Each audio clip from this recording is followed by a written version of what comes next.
Haba berkat ya gading pna hakabayap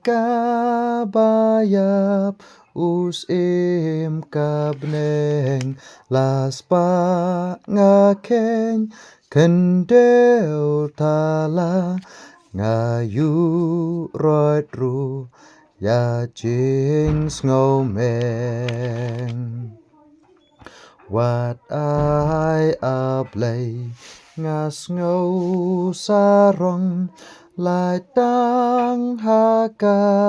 jing ya putrai jing pa pertai ya nga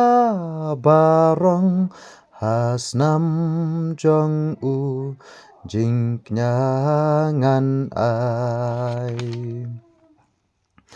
Kmiit bat kusla, kmiit bat kuslay ya tuit lang na kli jong u nakti bat jat ju shem baki neki yait lang ne da usya Batan pansnya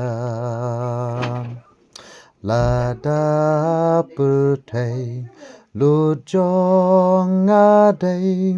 Tang jing ai ngu barit kan long Jing it pelaba mayan blay Dawa jing im Jong abaro